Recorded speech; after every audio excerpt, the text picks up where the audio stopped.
अस्सलाम वालेकुम, मैं और जहांगीर, आप देख रहे हैं प्रोग्राम व्यापार। पाकिस्तान में फिशरी का शोबा एक अहम तब्दीली के मरहले में दाखिल हो रहा है। हाल ही में हुकूमत ने दो बड़े इकदाम किए हैं। कराची में पाकिस्तान का पहला फिशिंग टेक्नोलॉजी म्यूजियम और माही दोस्त डिजिटल ऐप का इजरा हुआ है, और ये दोनों इकदाम सिर्फ नुमाइशी नहीं है बल्कि फिशरीज़ को जदीद और पायदार बनाने की कोशिश समझे जा रहे हैं। फिशिंग टेक्नोलॉजी म्यूजियम जहां माजी को मुस्तकबिल से जोड़ता है, वहीं पर रिवायती फिशरी के तरीकों के साथ जदीद टेक्नोलॉजी जैसे AI के अलावा एनवायरनमेंट फ्रेंडली नेट और साइंसी तहकीक को एक जगह शोकेस किया गया है। अब जो गैर कानूनी और एथिक्स को नज़रअंदाज करते हुए की जाने वाली फ़िशिंग है, उससे पाकिस्तान और ख़ित्ते को भारी नुकसान पहुंच रहा है। अरबों डॉलर का ये सालाना नुकसान पहुंचाती है, और ये म्यूज़ियम ऐसे मसाइल के हल में अहम किरदार अदा कर सकता है। फिशिंग का दूसरा बड़ा इक़दाम माहीगीरी दोस्त ऐप है। एक गेम चेंजर ये ऐप साबित हो सकती है। ये ऐप ब्लॉकचेन और GPS के ज़रिए मछली के शिकार से लेकर एक्सपोर्ट्स तक मुकम्मल रिकॉर्ड रखती है, और इससे यूरोपीय यूनियन के साथ अमेरिका और दीगर आलमी मार्केट्स के सख्त कवानीन पूरे करना आसान हो जाएगा, और छोटे माहीगीर भी बराह रास्त आलमी मार्केट तक रसाई हासिल कर सकते हैं। लेकिन दूसरी तरफ फिशरी को लाहक मसाइल बहुत ही पेचीदा और चैलेंजिंग है। इस वक्त माहीगीरी पाकिस्तान की GDP में तकरीबन 1% और ज़रूरी शोबे में 4% हिस्सा डालती है। बराह रास्त 10 लाख से ज़ायद अफराद और इनडायरेक्ट तौर पर 15 लाख अफराद का रोजगार इस शोबे से वाबस्ता है। इसके बावजूद एक्सपोर्ट्स तकरीबन $500 मिलियन सालाना पर ही रुकी हुई हैं, जिसकी बुनियादी वजह तवानाई का बहरान है और ज़्यादा कॉस्ट ऑफ प्रोडक्शन है। मुल्क में 100 से ज़ायद फिश प्रोसेसिंग प्लांट्स हैं, मगर उनकी अक्सरियत कराची तक ही महदूद है, और इसके अलावा बलूचिस्तान में इंफ्रास्ट्रक्चर ना होने के बराबर है, जबकि पंजाब और खैबर पख्तूनख्वा इस शोबे में काफ़ी पीछे रह गए हैं। साल 2024-25 में 3 लाख टन मछली और फिश प्रोडक्ट्स प्रोसेस की गई, जिसमें से 30% खाने के लिए और 40% पोल्ट्री के लिए इस्तेमाल की गई, और बाकी रह जाने वाली मुल्की मार्केट में फ़रोख्त हुई। तो अब फिश की एक्सपोर्ट्स में दुनिया भर की 40 मार्केट, जिनमें गल्फ़ के साथ साथ south Asia, south east Asia, America और यूरोपीय मार्केट भी शामिल हैं। इसके बावजूद इस शोबे की एक्सपोर्ट्स तो टोटल $500 मिलियन की हद से आगे नहीं बढ़ पा रही हैं। दुनिया भर में फिशरीज की तिजारत $195 अरब तक पहुंच चुकी है, और फी कस खपत मुसलसल बढ़ रही है, यानी आलमी मार्केट मौजूद है। मसला हमारी तैयारी और होमवर्क का है। फिशरी में प्रोसेसेस के दौरान इसके बाद रेफ्रिजरेशन और कोल्ड चेन मेंटेन करने के मसाइल तवील मुद्दत से हल तलब हैं। अब अगर बिजली सस्ती हो, इंफ्रास्ट्रक्चर बेहतर हो, डिजिटल रिफॉर्म्स हो, तो जाहिर है इस नेटवर्क को पूरे मुल्क में फैलाया जाए तो फिशरी पाकिस्तान की ब्लू इकॉनमी का एक मजबूत सतून बन सकती है। इसमें पोटेंशियल, और हम उसको पूरी तरह यूटिलाइज क्यों नहीं कर पा रहे, इस पर हम बात करेंगे। फिरोज गाबा साहब फिशरीज एक्सपोर्टर हैं, हमारे साथ मौजूद हैं। बहुत शुक्रिया फिरोज साहब, प्रोग्राम के लिए आपने वक्त निकाला। अब ये फिशिंग और सी फूड की जो इस वक्त प्रोडक्शन है और इससे जुड़े जो चैलेंजेस हैं, उस पर आप क्या राय रखते हैं? कितनी मुश्किल है इस वक्त इस सी फूड की इंडस्ट्री को लेकर आगे बढ़ना, चूंकि $500 मिलियन पर हम रुके हुए हैं? पोटेंशियल इसका कितना है? Sir thank you very much. सबको सलाम वालेकुम। भाईजान, मुझे 72 का हो गया हूँ। 11 साल की उम्र से मैं फिशरी में था, और फिशरी हमारा बिल्कुल साफ़ सुथरा पानी होता था, और अभी गंदा नाला बन गया है। वो फिश जो है वो हमारी लैंडिंग, छोटे बच्चे होते वो भी सब पकड़ लेते हैं लाइटों के साथ, और ये सब जो मछली का 100 ग्राम 150 ग्राम की फ़िश होती है, उसको 10 ग्राम 5 ग्राम का फ़िश ये पकड़ लेते हैं। हमें फ़िश बेचने का कोई प्रॉब्लम नहीं है, दुनिया ख़रीदार है हमारे पास। जब वियतनाम की एक्सपोर्ट में देख रहा हूँ $9 बिलियन की है। मैं खुद डेवलपमेंट बोर्ड में रहा हूँ। डेवलपमेंट बोर्ड के 200 करोड़ रुपये हमें मिले थे, हम कुछ नहीं कर सके। ये गंदा नाला है, हमें उसमें करश डालना है, हमें उसमें पत्थर, गोल पत्थर डालने हैं, करश डालना है, और पानी हमारा साफ़ सुथरा जैसा वाइट पानी आके हमें मिल जाता है। हमारे 38 नाले के अंदर हमें 38 नालों को सही करना है। अंदरूनी जो नाले जो डायरेक्ट समुद्र में गिर रहे हैं उसको सही करना है। तो उसके ऊपर कोई अरबों रुपए का खर्चा नहीं है, लाखों रुपए के खर्चों के अंदर कितनी जगह तो बनी हुई है। तो कोई 90% बनी हुई है, कोई 80% बनी हुई है, कोरंगी में बनी हुई है, लियारी में बनी हुई है। इसको हम बहुत सही कर सकते हैं। और इसके अलावा जो हमारा एक्सपोर्ट है, हम बूला गुजा गुजी सब जगह उसको बड़ा फाइन होना चाहिए। भाई वो छोटे बच्चे जो चावल जितने बच्चे पकड़ लेते हैं, तो लैंडिंग कहाँ से भरेगी? हमें लैंडिंग बढ़ाने के लिए मुझे 61 साल हो गए, मैं देख रहा हूँ पूरी मतलब फिशरी का माँ है न बाप है, कोई फिशरी को देखने वाला नहीं है। तो इस तरह से फिशरी कैसा बेहतर हो सकती है जब तक जिसके माँ बाप नहीं हो गए। जितने भी हमारा सिस्टम है उसको आके सीरियस होके देखे। अभी यूरोपियन यूनियन आ रही थी, और यूरोपियन यूनियन ने आके मना कर दिया, मैं नहीं आती। अभी जब यूरोप के अंदर हमारी फिश मार्केट सही नहीं होगी, हमें तो ये बताया गया भाई इसको जमीन के अंदर माल नहीं डालो, उसको टब में डालो, टब को भी पायलट के ऊपर रखो, और हम जमीन के अंदर डायरेक्ट माल हम फेंकते हैं, जूते इधर गंदे, तो किस तरह से फिशरी को हम सही कर सकते हैं। कई दफा इसके ऊपर बजट भी मिले, कायम अली शाह ने 52 करोड़ रुपए दिए अपग्रेड के लिए, हमें हर जगह से हमें हमारे पास इसकी फैसिलिटी, हार्बर हमें सोने जैसा हार्बर बना के हमें यूरोपियन यूनियन ने दिया। वो हार्बर भी आप हालत देखें तो आप हैरत में आ जाओगे किस तरह से ये हार्बर की हालत की है। तो फिशरी को बेहतर हो सकता है, कोई मुश्किल नहीं है। 3 महीना दे दे हुए फिशरी को, हमारी एडवाइस ले हुए हमारी जिंदगी गुजर गई उसके अंदर। हम फिशरी को बेहतर से बेहतर हम कर सकते हैं। यूरोपियन यूनियन जो आई है इधर फ्लैक आइस के लिए, हमारे पास कोई फ्लैक आइस नहीं है। फ्लैक आइस हमने लगा के कंप्लीट कर दिया है, सही कंप्लीट करके, और फ्लैक आइस हम क्यों रोका हुआ काम। फ्लैक आइस जब ये आएंगे यूरोपियन यूनियन, तो उसके विजिट अभी आ रहे थे, मुझे दोबारा बोला चालू करो, हमने चालू किया। तो फ्लैक आइस से समंदर सीधा होना चाहिए, पूरा लो टाइम के अंदर पूरा पानी समंदर में जा रहा है। थेलिया देखें, मैं आपको तस्वीरें भेजूंगा, हैरान हो जाओगे, गंदा नाला बना हुआ है समंदर। सही। तो फिरोज साहब, ये जो दीगर ममालिक हैं जहाँ पर अब ये सी फूड एक्सपोर्ट्स कई अरब डॉलर तक पहुँच चुकी, वियतनाम की आपने अभी एग्जांपल दी, 9 अरब डॉलर की वो एक्सपोर्ट कर रहे हैं, वहाँ भी ये सी पोल्यूशन के चैलेंजेस हैं, या वो इससे बेहतर तरीके से निमट रहे हैं और दीगर टेक्नोलॉजीज़ को इस्तेमाल कर रहे हैं, फार्मिंग कर रहे हैं, एक्वाकल्चर सिस्टम को फ़रोग दे रहे हैं, हम उसमें भी पीछे रह गए? बहुत पीछे सर, हम बहुत पीछे। ये उधर वियतनाम है ना, यकीन करो, वहाँ की मिनिस्ट्री, वहाँ की फिशरी, मैं तो डेवलप बोर्ड में था तो मैंने यूएसए का पूरा विजिट किया हूँ, इधर वियतनाम के कई विजिट किए। वो सोने जैसा वो लोग ऐसा काम करते हैं, आप देखें साफ सुथरा। ये जो पंगास मच्छी होती है जो होटलों में खा रहे होते हैं, अब यकीन करो वो लाल गोश्त होता है, उसको केमिकल में डाल के, वैक्यूम डम में डाल के ना उसको वाइट करते, 14% तो फिश में उसका पानी का वेट बढ़ जाता है। और हम शादियों हाल में हर जगह वो खा रहे हैं। अभी तो गवर्नमेंट ने इसके वो ड्यूटी बहुत कर दी है। हमारे पास या कई किस्म की मच्छी है जो हम पब्लिक को 200 रुपए के अंदर, 250 रुपए में, जो सार्डिन है, जैसे बांगड़ा है जिसको इंडियन मैकरल कहते हैं, पूरा थाईलैंड में रोज की बोलते हैं 20 लाख किलो मच्छी खाई जाती है, और हम एक्सपोर्ट कर रहे हैं 300-400 रुपए की मच्छी, और इतनी विटामिन है इसके अंदर अपन सोच नहीं सकते। तो फिरोज साहब, अच्छा ज़रा सा आप थोड़ा सा ज़रा पीछे होकर बैठ जाइएगा ताकि आप वीडियो भी बिल्कुल सही तरीके से आए, फिर मैं आपसे अगला सवाल करता हूँ।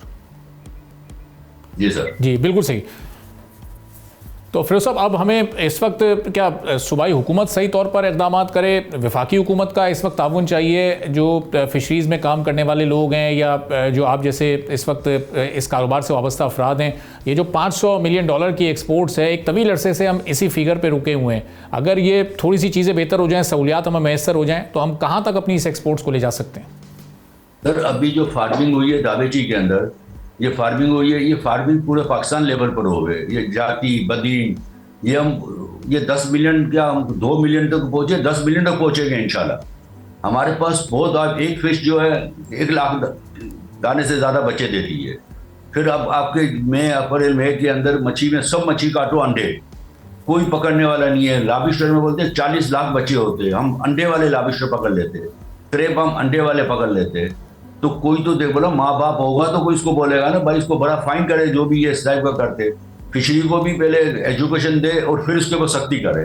एजुकेशन नहीं दोगे, कोई एजुकेशन देने वाला, देखो ये एजुकेशन जब इसकी सर्टिफिकेट लेते हैं आप उससे आप लेते हो, अथॉरिटी से लेते हो और कस्टम से लेते हो अथॉरिटी बाहर जाने की। उससे पहले 10 मिनट का उस लोगों को इंटरव्यू कर ले, भाई आप 10 बंदे बाहर जा रहे हैं, 20 बंदे बाहर जा रहे हैं, उसको थोड़ा एजुकेशन दे दे, आपको ये काम करने का राइट है, ये काम करने का राइट नहीं है, आप जो भी चीजें कल आपको ही काम आएंगी। उस टाइप का आज दिन तक जो भी इसकी कभी इसकी मीटिंग हुई भी है तो जो असल फिशरमैन है उसकी मीटिंग नहीं होती है, खाना भी देते हैं, सब कुछ करते हैं और ऐसी खाना पूरी होती है।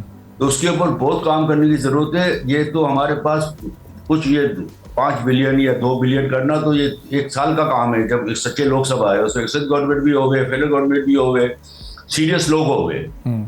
तो फिरोज साहब, ये पिछले 2-3 माह में, 4 माह में कुछ तब्दीली आपको नज़र आई, चूँकि अब ब्लू इकॉनमी पर बहुत ज़्यादा तवज्जो दी जा रही है और उसमें भी जो सी फूड की एक्सपोर्ट है वो एक बड़ा अहम जुज़ है इस पूरी ब्लू इकॉनमी का, एक बड़ी मजबूत इसकी बुनियाद है। तो अब पिछले कुछ अरसे से तो इस पर हमें थोड़ी सी फोकस हुकूमत नज़र आ रही है, मिनिस्ट्री भी बहुत बयानात देती हुई और टेक्नोलॉजी को लाती हुई नज़र आ रही है। तो अब ऑन ग्राउंड प्रैक्टिकली हालात इस वक्त आपको ज़मीनी हक़ाइक़ क्या हैं, वो बेहतर होते नज़र आ रहे हैं या पहले की तरह ही है सारी सूरत हाल? सर पहले से भी बहुत वश है, बहुत ही। आप समझिए अभी लांचे क्या करती है, 20-30 लोग कतरे के ओड़े के अंदर होती है, फिश मिल के लिए मच्छी बनती है। वो उसके अंदर रोज की मैं समझता हूँ 50 लाख किलो मच्छी आती है। 50 लाख किलो मच्छी जो 10 ग्राम, 5 ग्राम, 25 ग्राम, 15 ग्राम की मच्छी लेके वो जाले मारते और वो पकड़ लेते हैं। तो चारों तरफ यहाँ नहीं है, सिर्फ आप बलूचिस्तान के सोनमियानी डाम में चले जाएं, सिंध में चले जाएं, कराची आ जाएं, छोटे बच्चे हम पकड़ लेते हैं। क्योंकि वो लाइट के ऊपर मच्छी, छोटे बच्चे होते हैं, लाखों बच्चे होते, करोड़ों अरबों बच्चे होते। वो बड़े बड़े जाले मारते हैं, इतने बड़े जाले तो माइलों के ऊपर जाले लगते। वो छोटे बच्चे निकाल देते, भाई एक महीना रुक जाओ तो बच्ची 1 महीना 1.5 महीना रहने दे समंदर में तो बड़ी होगी। ठीक है, बहुत बहुत शुक्रिया। फिरोज अली गाबा साहब फिशरी एक्सपोर्टर हमारे साथ मौजूद थे। गुफ्तगू आपने सुनी, बड़े चैलेंजेस को उन्होंने हाईलाइट किया जो इस वक्त फिशरीज डिपार्टमेंट को, फिशरीज़ की एक्सपोर्ट्स को इस वक्त चैलेंजेस का जिनका सामना है, अब क्या इसमें सूरत हाल में बेहतरी आ सकती है और कैसे इन चैलेंजेस को ओवरकम किया जा सकता है। मुस्लिम मोहम्मदी साहब फॉर्मर चेयरमैन है पाकिस्तान फिशरीज एक्सपोर्टर एसोसिएशन के, हमारे साथ मौजूद हैं। ज़रा उनसे जानेंगे कि दुनिया इस वक्त ट्रेड कर रही है $195 अरब की और हम सिर्फ $500 अरब के अराउंड इस वक्त फंसे हुए हैं। तो अब ये प्रोसेसिंग यूनिट्स बढ़ाने की ज़रूरत है, जदीद टेक्नोलॉजी से हमें हम आहंग होना है, या फिर क्या इस वक्त हमारी हुकूमत करे कि हमारा ये शोबा आगे बढ़ सके, जो पोटेंशियल है उसको कैपिटलाइज किया जा सके। बहुत शुक्रिया मुस्लिम मोहम्मदी साहब, प्रोग्राम के लिए आपने वक्त निकाला। अभी हम अपनी इस एक्सपोर्ट्स को कैसे बढ़ा सकते हैं, अब देख रहे हैं एक ऐप को इस वक्त हुकूमत ने उसका इजरा किया है, एक म्यूजियम बना दिया है। क्या ये इकदाम काफ़ी हैं या कुछ और भी करना पड़ेगा जदीद टेक्नोलॉजी से हम आहंग होने के लिए? जी बिस्मिल्लाहिर्रहमानिर्रहीम। सबसे पहले तो मैं हमारे ऑनरेबल मिनिस्टर मोहम्मद जुनैद अनवर चौधरी साहब को, मिनिस्टर मोमा को और हमारे DG marine fisheries department Mansoor Wasan साहब को मुबारकबाद पेश करता हूं कि उन्होंने पाकिस्तान की हिस्ट्री में पहली दफ़ा ये 2 चीज़ें जो मुतारिफ़ करवाई हैं। एक तो ये जो फिशरीज़ म्यूज़ियम का इनेकाद किया है, बनाया है, और दूसरा ये जो माही दोस्त ऐप है। ये मैं समझता हूँ कि एक संग मील साबित होगी in times to come for our industry. और इसके अंदर जितनी बेहतरी मुझे नज़र आती है, बहुत कम चीज़ों के अंदर ऐसे इनिशिएटिव्स देखने को मिले हैं अब तक। और मैं आपको थोड़ा सा और बताना चाहूँगा इसके बारे में।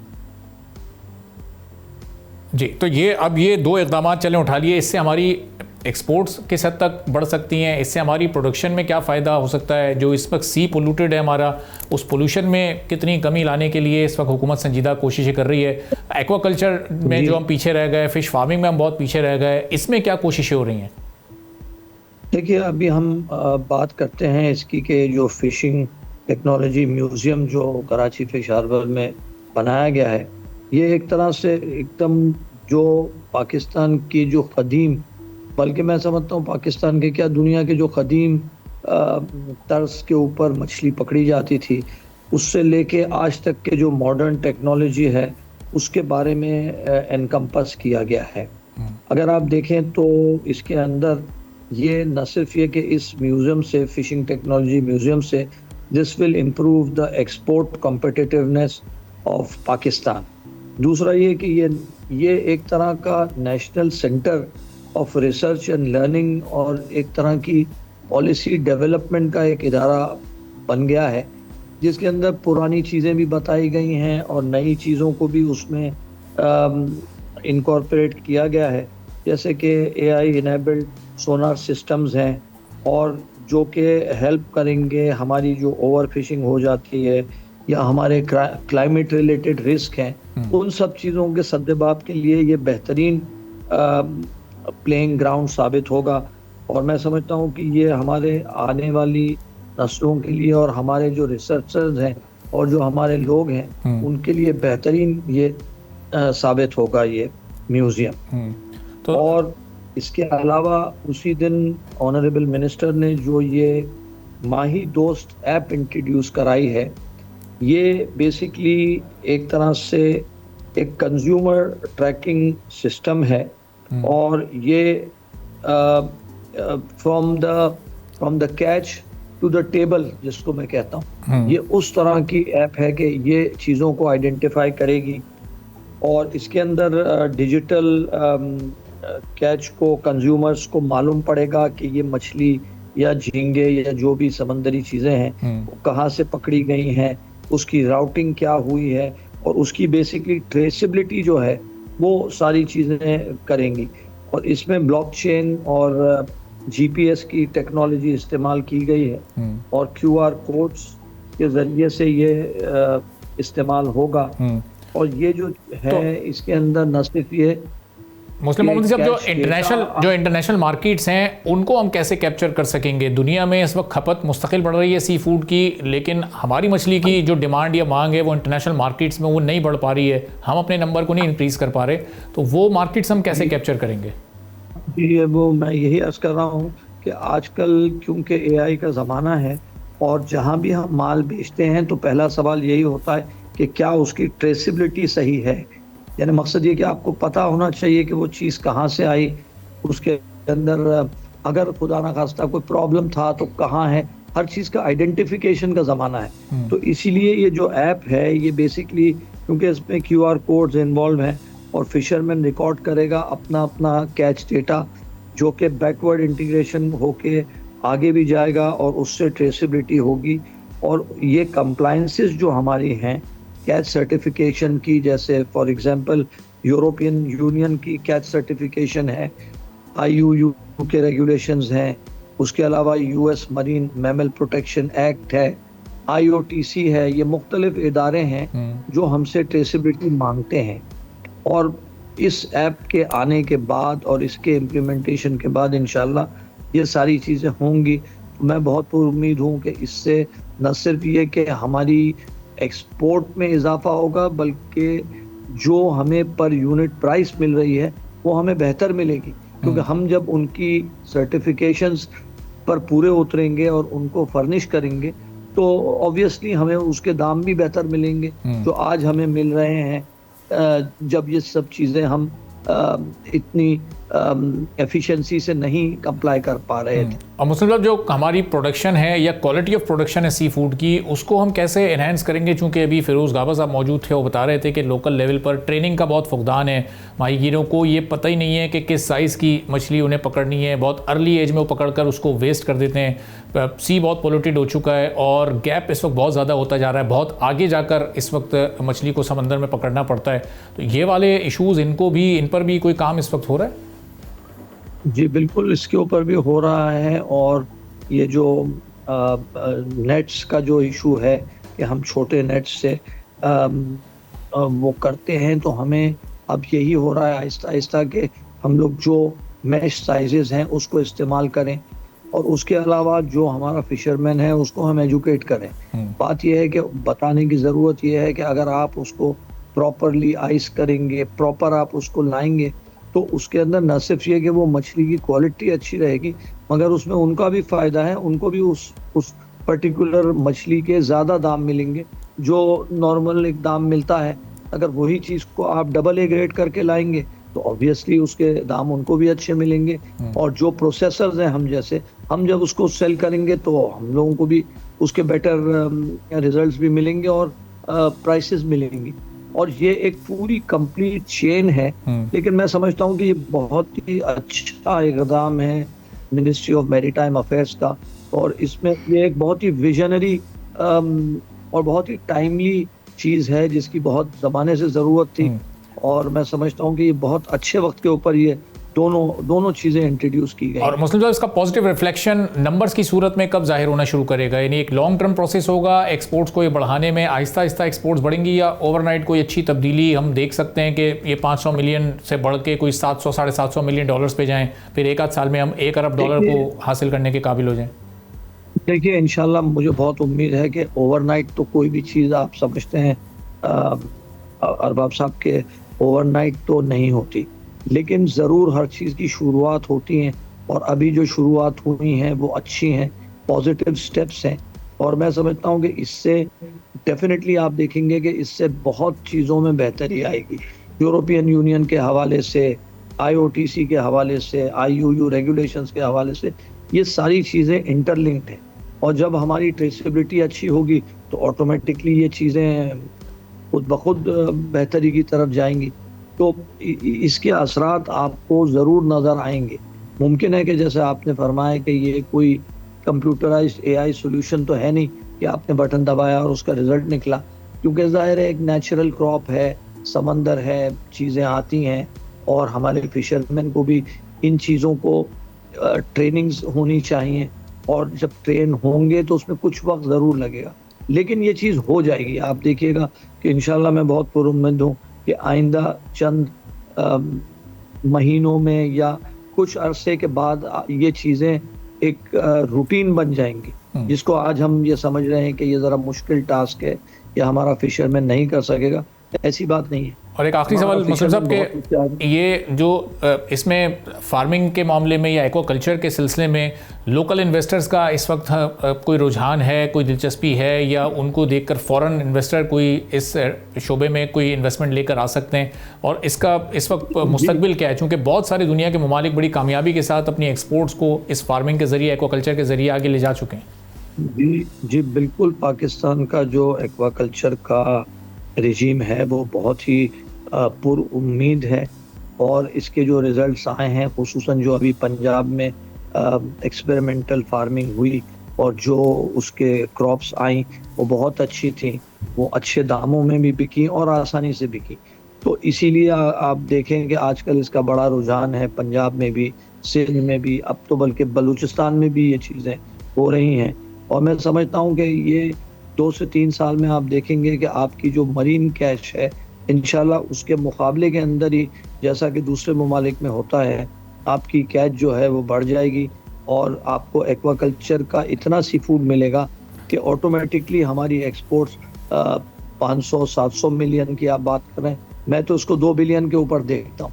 अगर ये चीज़ें और मामला जिस तरह से हम प्लान आउट कर रहे हैं, जिस तरह से हमारी नीयतें हैं, इंशाल्लाह अल्लाह ताला बेहतर करेगा और आप देखेंगे कि sea food will be one of the major export earners for Pakistan in the years to come. ठीक है, बहुत बहुत शुक्रिया मुस्लिम मोहम्मदी साहब, साबिक चेयरमैन, इस वक्त हमारे साथ मौजूद थे पाकिस्तान फिशरीज़ एक्सपोर्टर एसोसिएशन के, और उन्होंने कहा कि हुकूमती लेवल पर इस वक्त बहुत सारे ऐसे प्रोजेक्ट्स चल रहे हैं। ये 2 प्रोजेक्ट्स कामयाबी के साथ मुकम्मल हुए हैं और इससे फिर आगे एक्सपोर्ट्स का जो नंबर है वो भी काफ़ी हद तक बढ़ सकता है। ब्रेक से पहले आज एक बार फिर पाकिस्तान स्टॉक एक्सचेंज ने एक नया रिकॉर्ड बनाया, कुछ नई नफसियाती हदें अबूर की हैं। 1,85,000 की सतह को आज पहली बार टच किया गया और 2600 से ज़ायद पॉइंट्स का हमने इजाफा आज भी स्टॉक मार्केट में देखा, जो कि पॉइंट्स के एतबार से एक बड़ा इजाफा है, लेकिन अब स्टॉक मार्केट हमारी इतनी ऊपर जा चुकी है कि परसेंटेज वाइज ये बड़े मामूली सा इजाफा इस वक्त हमें लग रहा है, क्योंकि 1.4% की आज ये बेहतरी सामने आई है। तो इस 2026 के एतबार से हम देखें तो